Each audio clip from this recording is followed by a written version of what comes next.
sir. So, my name is Moncano Bergson. So, here's my report about Admiralty notices to mariners. These are official notices issued by maritime authorities to inform mariners about important navigational safety information.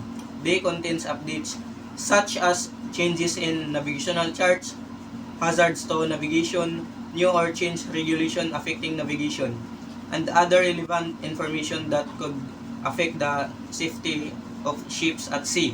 So, kaning weekly edition 20, this likely refers to a specific publication or document released or on a weekly basis, potentially by a government agency, company, or organization.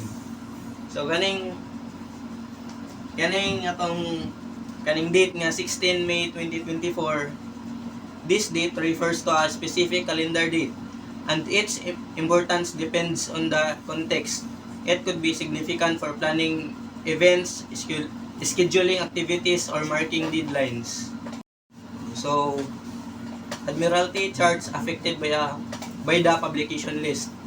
When Admiralty charts are affected by the publication list, it means updates have been made to related documents like sailing directions or timetables.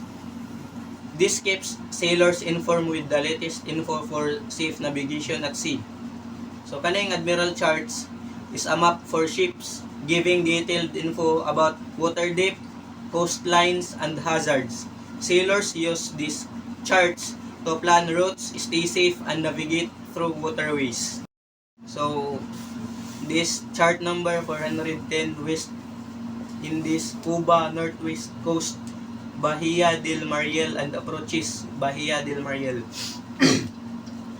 The purpose of Admiralty Chart 410 titled West India, Cuba, North, West Coast, Bahia del Mariel, and approaches is to provide detailed navigational information for mariners navigating the Bahia del Mariel and its approaches along the northwest coast of Cuba.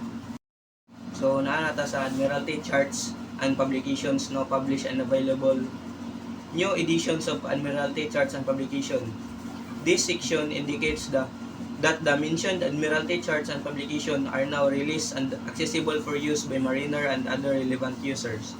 So, kaning new editions of Admiralty charts published by 16 May 2024, this specifies the date when new editions of Admiralty charts were officially published. So, details sa specific chart. The announcement provides detailed information about a specific chart related to the Baltic Sea, focusing on the entrance to the Gulf of Riga in Latvia and Estonia. So, chart title is Baltic Sea, Latvia, and Estonia, entrance to the Gulf of Riga. Yes. So, kaning folio niya is 10, yung 2024 catalog page is 36. Chart number niya is kaning 2226. Chart number 1141.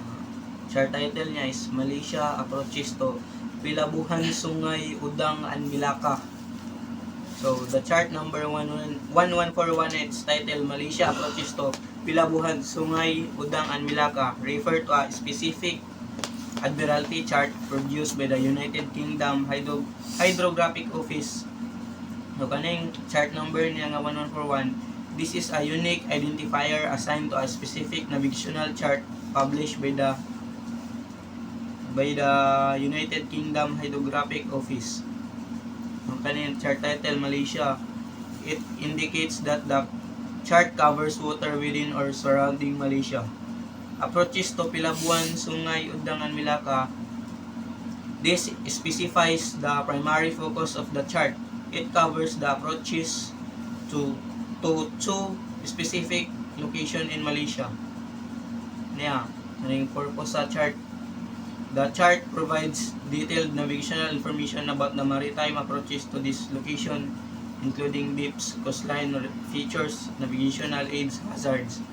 So, muna yung folio niya po niya is 45, catalog page niya is 66.